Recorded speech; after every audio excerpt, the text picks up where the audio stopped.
نحمده ونصلي على رسوله الكريم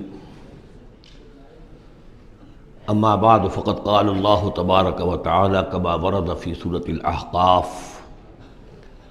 اعوذ بالله من الشيطان الرجيم بسم الله الرحمن الرحيم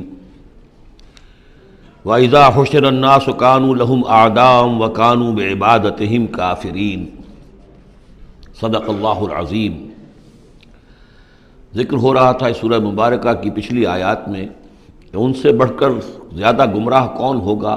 جو اللہ کے سوا ایسی ہستیوں کو پکار رہے ہیں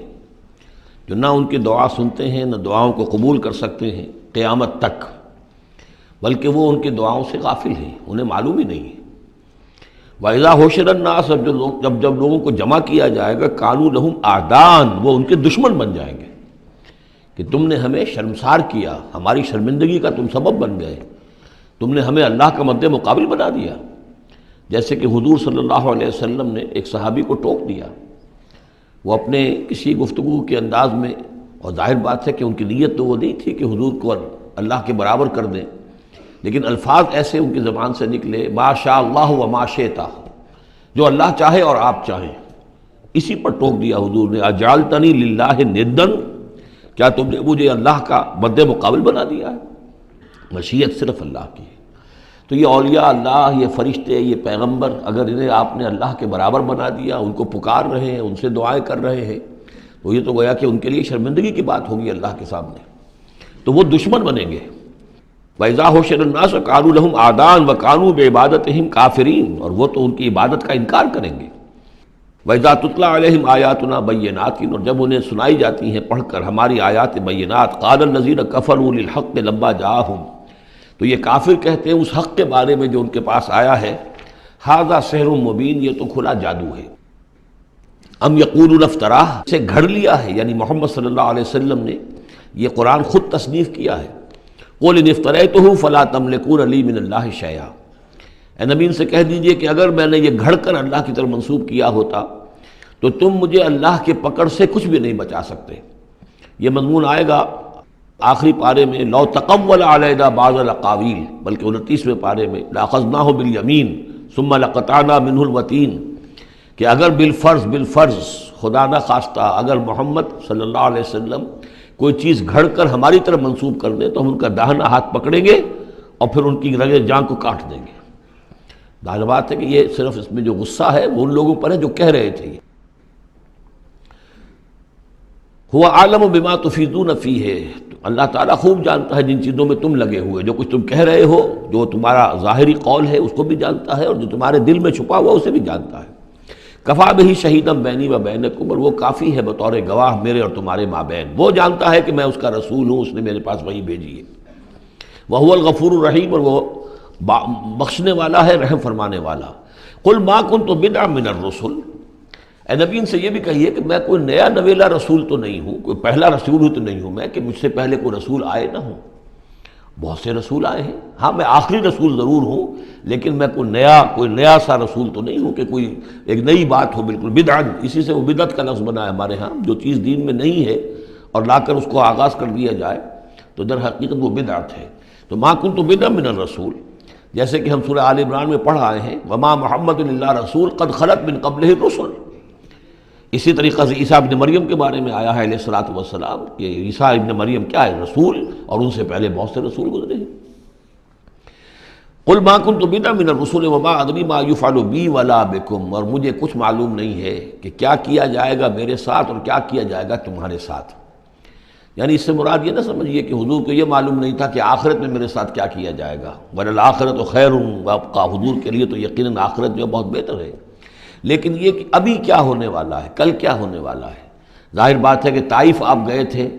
تو بڑی امیدیں لے کر گئے تھے نا، لیکن یہ کہ وہاں جا کر جو صورتحال ہوئی گویا کہ وہ حضور کی توقعات کے بالکل خلاف تھی۔ آپ کو تو امید تھی کہ کوئی نہ کوئی بڑا جو وہاں کا سرداروں میں سے کوئی نہ کوئی اگر مان لے گا میری بات کو تو میں پھر اپنا، چونکہ مکے میں تو اب ابو طالب کا انتقال ہو گیا اور وہی دنیاوی اعتبار سے میرے لیے پروٹیکشن کا ذریعہ تھے، لہذا اب کوئی اگر بڑا رئیس اور بڑا کوئی سردار جو ہے طائف کا وہ ایمان لے آئے تو میں اپنا یہ مرکز وہاں شفٹ کر دوں، لیکن یہ کہ وہاں وہ بات پوری نہیں ہو سکی۔ ما ادری ما یفعل بی ولا بکم، مجھے یہ معلوم نہیں ہے کہ کیا کیا جائے گا تمہارے ساتھ۔ ان اتبع الا ما یوحی الیہ، میں تو بس پیروی کر رہا ہوں اس کی جو میری طرف وحی کی جا رہی ہے، وما انا الا نذیر مبین، اور میں نہیں ہوں مگر کھلا خبردار کر دینے والا، بس میری حیثیت تو یہ ہے۔ قل ارأیتم ان کان من عند اللہ وکفرتم بہ، اے نبی ان سے کہیے کہ ذرا غور کرو، سوچ لو، اگر ان کان من عند اللہ، جو چیز اللہ کی طرف سے آئی ہے یہ ہے واقعتاً اللہ کی طرف سے، وکفرتم بہ، اور تم نے اس کا کفر کیا، اس کا نتیجہ کیا نکلے گا؟ یعنی یہ کہ تم سوچو، امکان تو ہے نا، تم کہہ رہے ہو کہ میں نے گھڑ لی ہے، چلیے، حالانکہ دل میں تم جانتے ہو کہ یہ گھڑی بھی کتاب نہیں ہے، اگر گھڑی بھی کتاب ہوتی، انسان کی تصنیف ہوتی تو تم بھی اس کا مقابلہ کرتے، تمہیں چیلنج دیا گیا ہے کہ اس جیسی کتاب بنا لاؤ، اس جیسی ایک صورت ہی بنا لاؤ، تو تمہارے دل میں وہ بات نہیں ہے۔ لیکن سوچ لو ذرا کہ اگر یہ شے واقعتاً اللہ کی طرف سے ہے، قل ارأیتم ان کان من عند اللہ وکفرتم بہ، اور تم نے اس کا انکار کر دیا، وشہد شاہد من بنی اسرائیل علی مثلہ، اور گواہی دے چکا ہے ایک گواہ بنی اسرائیل میں سے ایک ایسی ہی کتاب کی۔ اصل میں اس میں کافی تفسیر کے اندر اقوال میں اختلاف ہے، اس سے مراد جو ہے عام مومنین اہل کتاب ہیں یا حضرت موسیٰ علیہ السلام، اس لیے کہ کتاب استثناء میں جو پیشن گوئی ہے اس میں یہ الفاظ ہیں کہ اے موسیٰ، میں ان کے بھائیوں میں سے تیرے مثل ایک پیغمبر اٹھاؤں گا۔ کتاب استثناء کے 18ویں باب کی 18 اور 19ویں آیات ہیں یہ تورات کی، جو عہد نامہ قدیم ہے اس میں، تو گویا کہ مثل ہی، یعنی حضرت موسیٰ کی طرح کے محمد ہے، حضرت محمد کی طرح کے موسیٰ ہیں علیہ الصلوۃ والسلام، کیونکہ صاحب شریعت رسول ہیں حضرت موسیٰ علیہ السلام۔ حضرت عیسیٰ صاحب شریعت نہیں ہے، صاحب کتاب ہیں، انجیل دی گئی ہے، انجیل میں شریعت نہیں ہے، انجیل میں حکمت ہے، کل ہم پڑھ چکے ہیں جئتکم بالحکمہ، میں تمہارے پاس حکمت لے کر آیا۔ شریعت، قانون، یہ در حقیقت تورات میں تھی، حضرت موسیٰ علیہ السلام کو دی گئی، اور یا پھر محمد الرسول اللہ صلی اللہ علیہ وسلم کو قرآن دیا گیا، اور یہ آخری اور کامل شریعت دی گئی۔ فآمن واستکبرتم، تو وہ تو ایمان لے آئے اور تم استکبار کر رہے ہو۔ یعنی یہود میں سے تو بہت سے علماء ایسے بھی تھے، بہت زیادہ نہیں لیکن تھے، عبداللہ ابن سلام رضی اللہ تعالیٰ عنہ بہت اہم ان کے علماء میں سے تھے، وہ ایمان لائے ہیں، تو وہ تو ایمان لے آئے، فاستکبرتم، اور تم استکبار میں اور گھمنڈ میں پڑے ہوئے ہو۔ ان اللہ لا یہدی القوم الظالمین، اللہ ظالموں کو ہدایت نہیں دیتا۔ وقال الذین کفروا للذین آمنوا لو کان خیرا ما سبقونا الیہ، اور کہا ان لوگوں نے جنہوں نے کفر کی روش اختیار کی ان لوگوں کے بارے میں جو ایمان لائے، کیونکہ ان میں سے زیادہ تر جو حضور کے آس پاس ہوتے تھے، اس لیے کہ بہرحال ان میں بڑے بڑے لوگ بھی تھے جو ایمان لائے تھے حضور پر، حضرت عثمان ابن عفان بھی تھے، بڑے گھرانے کے فرد تھے، عبد الرحمن ابن عوف بھی تھے، وہ بھی کوئی غرباء اور فقراء میں سے تو نہیں تھے، طلحہ اور زبیر بھی تھے تو وہ بھی بڑے اونچے خاندانوں سے تھے، لیکن یہ کہ عام طور پر حضور کے آس پاس جو ہوتے تھے یہ لوگ اپنے اپنے کاموں کے اندر بھی مصروف ہوتے تھے، لیکن جو غرباء تھے وہ حضور کے ارد گرد زیادہ موجود رہتے تھے، اور یہ بات بار بار آ چکی ہے حضرت نوح کے بیان میں بھی اور پھر حضور کے بارے میں بھی کہ اے محمد تمہارے گرد تو ہم بیٹھے ہوتے ہیں ہمارے کمی کاری لوگ، بڑے گھٹیا لوگ، ہمارے پست طبقات کے لوگ جو ہیں، کوئی غلام ہے ہمارا، کوئی اور یہاں پہ محنت مزدوری کرنے والا ہے، تو ہمارے شایان شان نہیں ہے کہ ہم آپ کے پاس آ کر بیٹھیں، یعنی ذرا ان کو اپنے سے دور کرو، جس پر کہ اللہ تعالیٰ نے کئی مرتبہ یہ فرمایا کہ اے نبی آپ ان کی بات پر نہ جائیے، اور کہیں ان اہل ایمان کو کہ جو صبح و شام اللہ کو پکارتے ہیں اور اللہ کی رضا جوئی میں لگے ہوئے ہیں، ان کو کہیں آپ اپنے سے دور نہ کر دیں، اگر ایسا آپ کریں گے تو یہ ظلم ہو جائے گا۔ لیکن بہرحال ان کا کہنا یہ تھا کہ اگر یہ لوگ جو ہیں، اگر واقعتاً یہ خیر ہوتا، لو کانا خیرن ما سبقونا، اگر یہ واقعتاً خیر ہوتا قرآن اور یہ دین، تو یہ لوگ جو ہیں یہ اس میں سبقت نہ کرتے ہم سے، بڑے ہم ہیں، سمجھدار ہم ہیں، دانشور ہم ہیں، ایلیٹ آف دی سوسائٹی ہم ہیں، تو ہم نے تو پیش قدمی کی نہیں ہے، لیکن یہ لوگ پیش قدمی کر رہے ہیں، تو اس کا مطلب ہے کہ یہ بات بھی گھٹیا ہی ہے جو تم پیش کر رہے ہو، جس کو گھٹیا قسم کے لوگ قبول کر رہے ہیں۔ یہ طنز ہے اس میں چھپا ہوا۔ وقال الذین کفروا للذین آمنوا لو کان خیرا ما سبقونا وَإِذْ لَمْ يَهْتَدُوا بِهِ فَسَيَقُولُونَ هَذَا إِفْكٌ قَدِيمٌ، اور جب یہ اس قرآن کے ذریعے سے ہدایت نہیں پا رہے تو کہتے ہیں کہ یہ تو گھڑی ہوئی چیز ہے، افک ہے، پرانی شے ہے۔ وَمِن قَبْلِهِ كِتَابُ مُوسَىٰ إِمَامًا وَرَحْمَةً، حالانکہ اس سے پہلے موسیٰ کی کتاب موجود تھی اور اب بھی ہے، امامًا ورحمہ، وہ بھی رہنمائی کرنے والی ہے اور رحمت ہے۔ وَهَذَا كِتَابٌ مُصَدِّقٌ لِسَانًا عَرَبِيًّا، اور یہ کتاب نازل ہوئی ہے اس کی تصدیق کرتے ہوئے، یعنی تصدیق دونوں معنی میں، ایک تو کہ قرآن تصدیق کرتا ہے کہ تورات اللہ کی کتاب تھی، اللہ کی کتاب ہے، اگرچہ اس میں تحریف کر دی گئی ہے لیکن بہرحال اللہ کی کتاب تھی۔ انا انزلنا التوراۃ فیہا ھدی ونور، ہم نے تورات نازل کی تھی، اس میں ہدایت بھی تھی، نور بھی تھا۔ پھر انجیل کے بارے میں فیہ ھدی ونور، قرآن دونوں کی تصدیق کرتا ہے۔ دوسری یہ کہ تورات میں اور انجیل میں جو پیشین گوئیاں تھیں ان کا مصداق بن کر قرآن آیا ہے، تو قرآن مصدق ہے لساناً عربیاً، اور بڑی ہی عمدہ فصیح اور بلیغ عربی زبان میں ہے، لینذر الذین، تاکہ خبردار کر دیں ان لوگوں کو ظلموا، جنہوں نے کہ کفر کی روش اختیار کی، خبردار کر دینے کی ذمہ داری ہے۔ اور اسی لیے یہ جو آسان زبان میں ہم نے اس کو اتارا ہے تاکہ ہر شخص تک یہ بات پہنچ جائے۔ وَبُشْرَىٰ لِلْمُحْسِنِينَ، اور جو ایمان اور اسلام اور احسان کی روش اختیار کریں ان کے لیے یہ بشارت بن جائے۔ ان الذین قالوا ربنا اللہ ثم استقاموا فلا خوف علیہم ولا هم یحزنون، یقیناً وہ لوگ، یہ وہی الفاظ آ گئے جو سورہ حمیم سجدہ میں آئے تھے، جنہوں نے کہا ہمارا رب اللہ ہے پھر اس پر جم گئے۔ اور میں نے عرض کیا تھا، وہ پھر دوبارہ عرض کر رہا ہوں کہ استقامت میں قیامت مضمر ہے۔ جنہوں نے کہا ہمارا رب اللہ ہے پھر اس پر جم گئے، یعنی پھر راضی برضائے رب رہنا، اسی پر توکل کرنا، اسی کی رضا جوئی کو اپنی زندگی کا مقصد بنانا، پھر اس کی اطاعت کرنا، اس کے احکام کی پابندی کرنا، اور اس کے جملہ جو بھی اس نے ذمہ داریاں عائد کی ان کو پورا کرنے کے لیے تن من دھن لگا دینا، یہ سب استقامت میں شامل ہے۔ استقامت کے معنی کیا ہے؟ جیسے کہ میں نے آپ کو بتایا تھا کہ حضور سے ایک صاحب نے یہ پوچھا، بلکہ کہا، فرمائش کی کہ مجھے تو کوئی ایک بات ایسی بتا دیجئے جس سے میں پلے باندھ لوں، میں زیادہ لمبی چوڑی باتیں نہیں سمجھ سکتا۔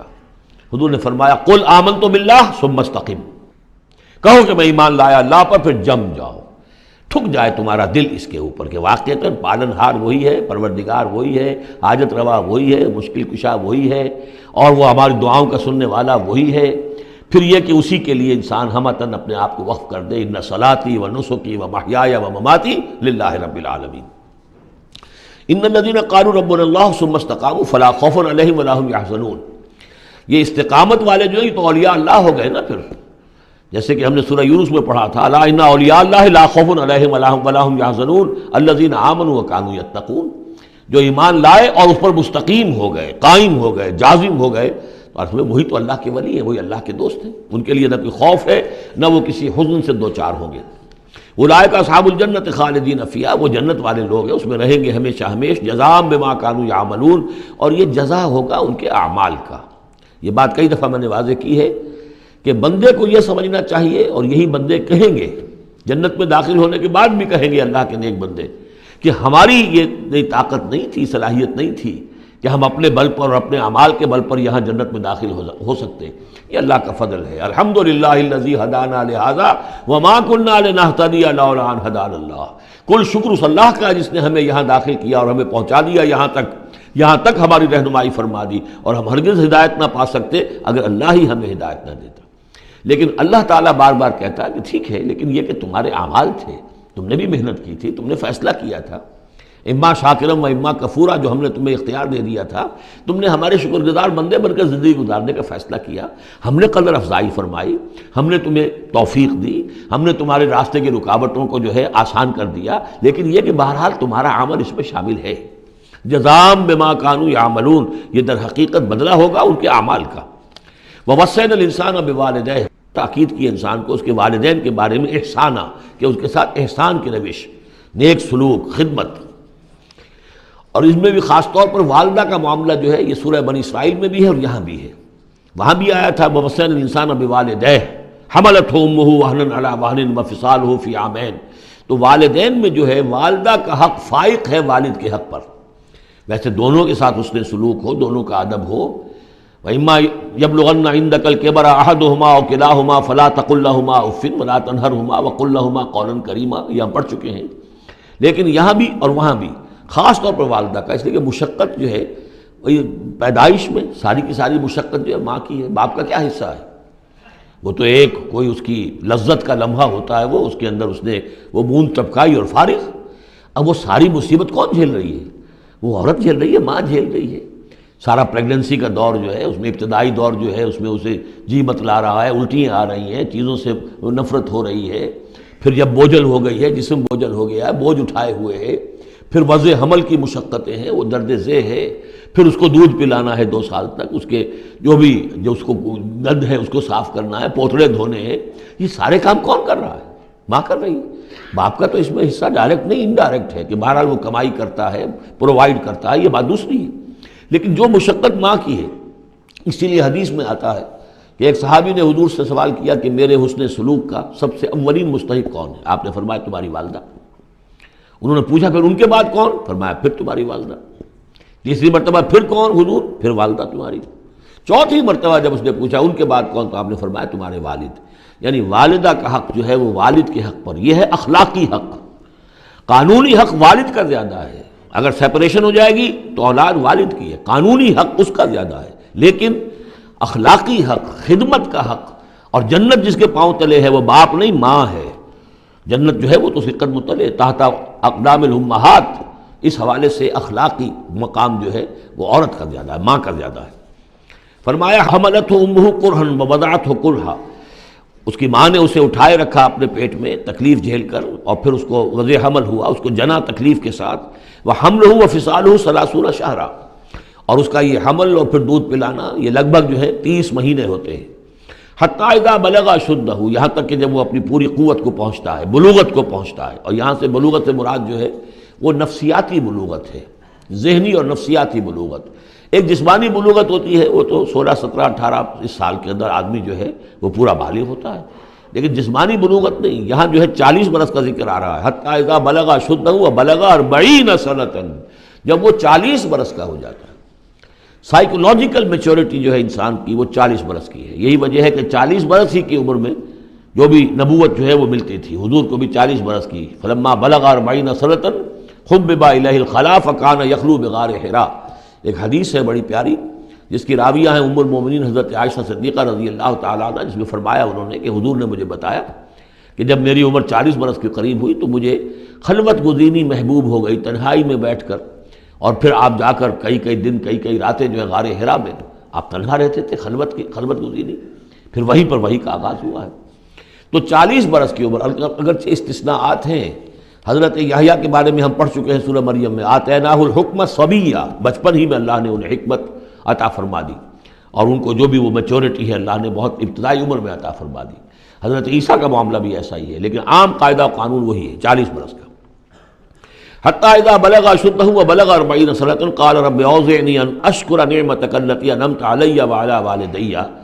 تو وہ کہتا ہے کہ میرے پروردگار مجھے اس کی میری قسمت یہ بنا دے، یہ میرا نصیب فرما دے، مجھے اس کی توفیق دے کہ میں شکر ادا کر سکوں تیرے انعامات کا جو مجھ پر ہوئے اور میرے والدین پر ہوئے، وان اعمل صالحا ترضاہ، اور یہ کہ میں ایسے عمل کروں اچھے جو تجھے پسند آئیں، جنہیں تو پسند کرے، واصلح لی فی ذریتی، اور پھر یہ کہ میرے لیے میری اولاد کے لیے بھی، اولاد میں بھی میرے لیے بہتری پیدا کر دے۔ ایک تو یہ ہوتا ہے کہ اصلح لی ذریتی، میری اولاد کو اصلاح کر دے، انہیں صالح بنا دے، لیکن یہاں پہ انداز جو ہے ذرا دیکھیے، اصلح لی فی ذریتی، اس لیے کہ اولاد صالح ہوگی تو اس کا فائدہ مجھے بھی پہنچے گا، اس لیے کہ اگر اولاد جو ہے وہ صالح ہے اور نیک ہے تو اس سے یقیناً انسان جو ہے وہ دعائیں کریں گے، استغفار کریں گے، اور ان کے جو اعمال صالحہ ہیں، چونکہ باپ نے کوئی تربیت اچھی دی تھی تو ان کے اعمال صالحہ سے بھی اس کے اپنے حساب کے اندر بھی اندراج ہوتا رہے گا نیکیوں کا۔ تو اصلح لی فی ذریتی، میری ذریت میں، میری نسل میں میرے لیے اصلاح فرما دے، یعنی ان کی اصلاح فرما جس سے کہ خود مجھے بھی فائدہ پہنچے۔ اسی بالکل یہی مفہوم ہے کہ جو ہم نے سورہ الفرقان میں پڑھا ہے، وَجْعَلْنَا لِلْمُتَّقِينَ إِمَامًا، مراد یہ کہ ہماری اولاد کو متقی بنا، تاکہ ان کی جو ہم از خود ان کے آگے چلنے والے ہیں، ان کے امام ہیں، وہ ہمارے فالوورز ہیں، ہمارے پیچھے چلنے والے ہیں، اور قیامت میں ایسا ہوگا حشر میں آدمی اٹھیں گے اور ان کے پیچھے ان کی نسلیں چلی آ رہی ہیں، تو ہمارے پیچھے آنے والے ہیں وہ نیک ہوں، متقی ہوں۔ وَاصْلِحْ لِي فِي ذُرِّيَّتِي إِنِّي تُبْتُ إِلَيْكَ، میں تیری جناب میں توبہ کرتا ہوں، رجوع کرتا ہوں، وَإِنِّي مِنَ الْمُسْلِمِينَ، اور یقیناً میں تیرے فرما برداروں میں سے ہوں۔ أُولَٰئِكَ الَّذِينَ نَتَقَبَّلُ عَنْهُمْ أَحْسَنَ مَا عَمِلُوا، یہ وہ لوگ ہیں جن سے ہم ان کے بہترین اعمال قبول فرمائیں گے، وَنَتَجَاوَزُ عَنْ سَيِّئَاتِهِمْ، اور اگر کوئی خطائیں ہوں گی،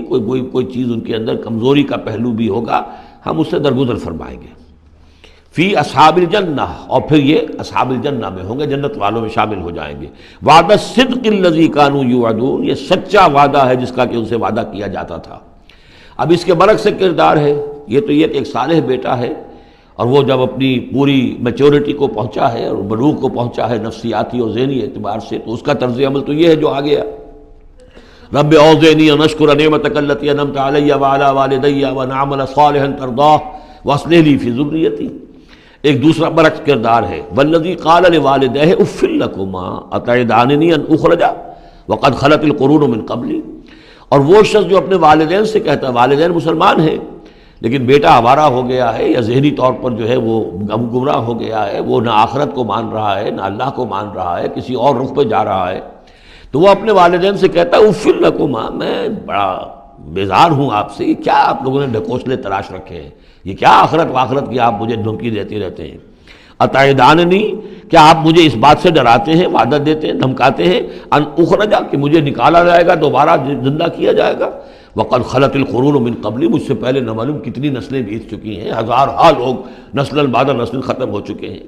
تو میں تو ان باتوں کو ماننے والا نہیں ہوں، یہ آپ کے ڈھکوسلے ہیں، یہ پرانی باتیں ہیں، دقیانوسی باتیں ہیں۔ وہما یستغیثان اللہ ویلک آمن، اور وہ دونوں ماں باپ جو ہیں بیچارے وہ نیک، وہ دعائی دے رہے ہیں اللہ کی کہ اللہ کے بندے، ویلک، تباہی ہو تیری، خرابی ہو تیری، آمن، ایمان لا، مان ان باتوں کو، ان وعد اللہ حق، یقیناً اللہ کا وعدہ سچا ہے۔ فیقول ما ھذا الا اساطیر الاولین، وہ کہتا ہے نہیں نہیں نہیں، میں نہیں مانتا، نہیں یہ تو نقلیں ہیں، پرانی کہانیاں ہیں جو پچھلوں سے نقل ہوتی چلی آ رہی ہیں۔ اولئک الذین حق علیہم القول، یہ وہ لوگ ہیں کہ جن پر اللہ کی بات سچی ہو گئی، یعنی مستحق ہو گئے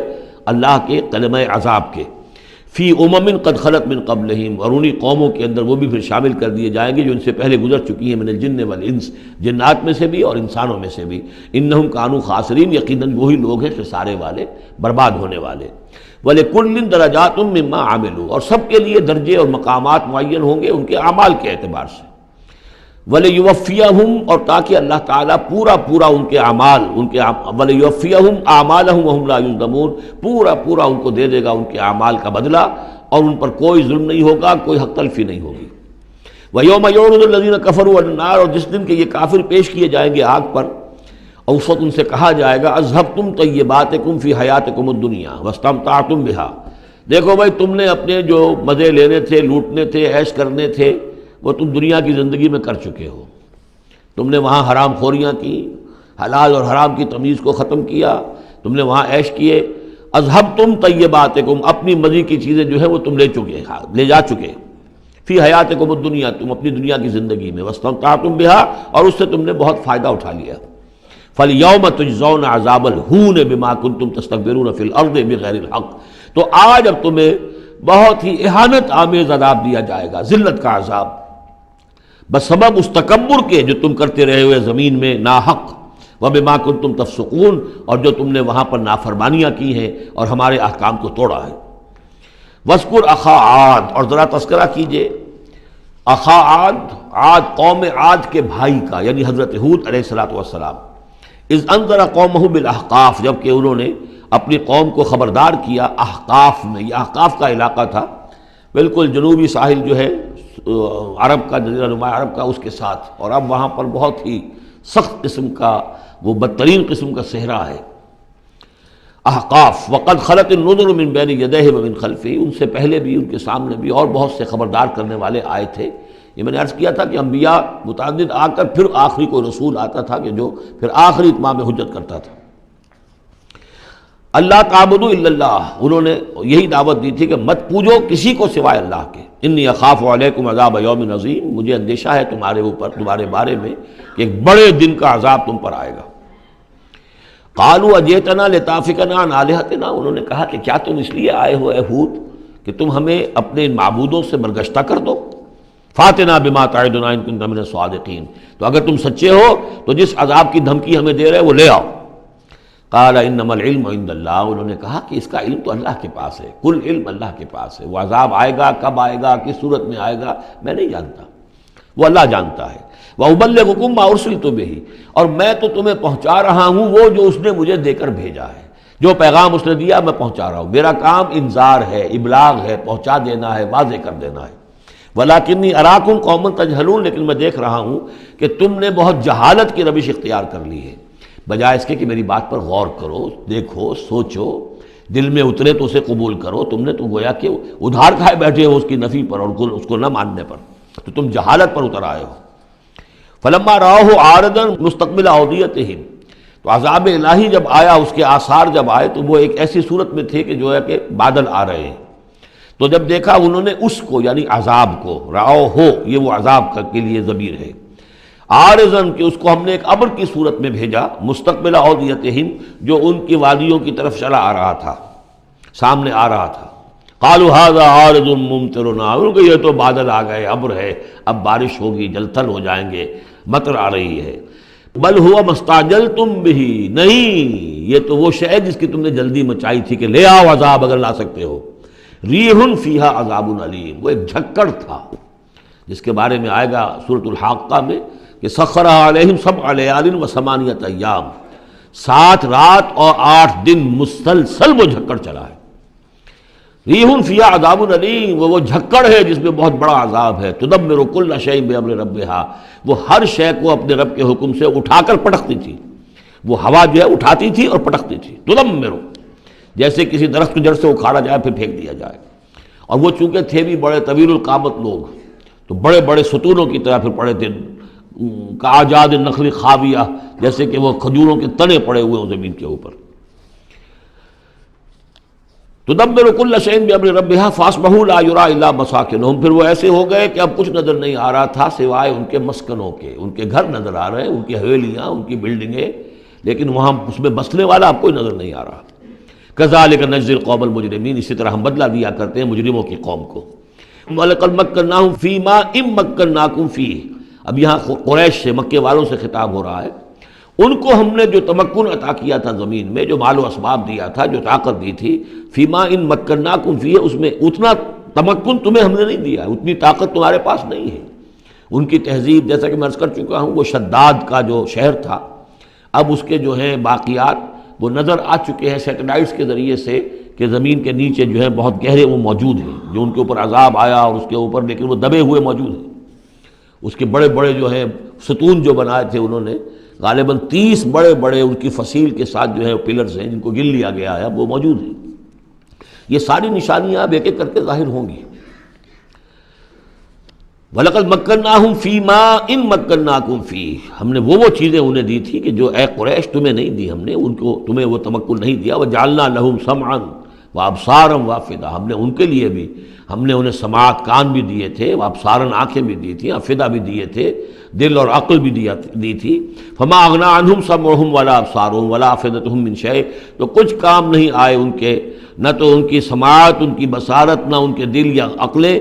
من کسی شے میں انہیں نہیں بچا سکے. اذ کانوا یجحدون بآیات اللہ، جب کہ وہ انکار کرتے رہے اللہ کی آیات کا. وحاق بہم ما کانوا بہ یستہزئون، اور ان کو گھیر لیا اور ان پر الٹ پڑی وہی چیزیں جن کا کہ وہ مذاق اڑایا کرتے تھے.